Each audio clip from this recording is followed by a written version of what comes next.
it or not, there's a lot of physics that go into the mechanics of a slap shot. And we're going to talk about a concept called energy. Have you guys heard of energy before? All right.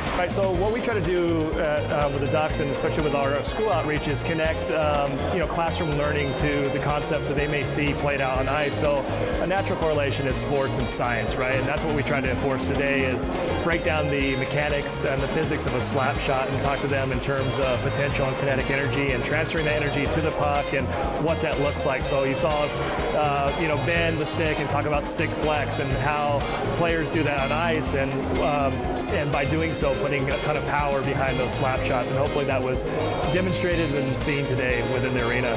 Where's the energy going to go next? The net, right? Or the goalie, right? Or that hits the pads, right? And if we were to zoom in real close in the goalie's pad, what might we see?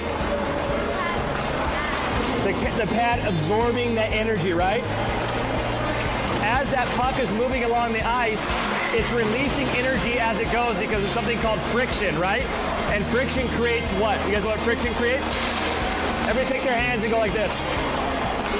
What do you guys notice? Heat, right?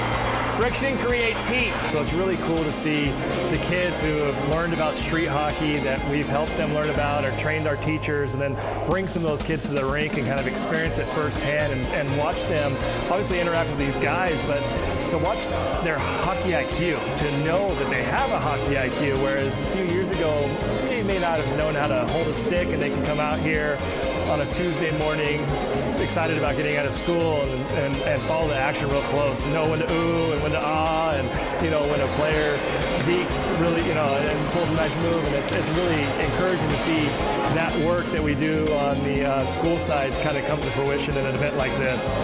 They always choose something that has to do with hockey, but also has to do with science. And this time they chose kinetic and potential energy. And that's something that we worked on last year when we completed the packet that the Ducks gave us prior to the first flight activity that we went to last year. So what happens is the potential energy, like they showed them in the rubber band with the paper, the potential energy is when you pull it back, and the energy transfers from the rubber band to the paper into kinetic energy and launches it into the air. So that was an excellent way. I told him I was going to steal his activity because that's a really great way to teach it. If you guys weren't playing hockey, what would you guys be doing right now? I'd probably still be in school, trying to get my master's in something. I went to Nebraska Omaha for college. What do you like mostly about the position you play? I like playing center because I feel like you can control the game from there. As a centerman, you've got a lot of responsibilities defensively. And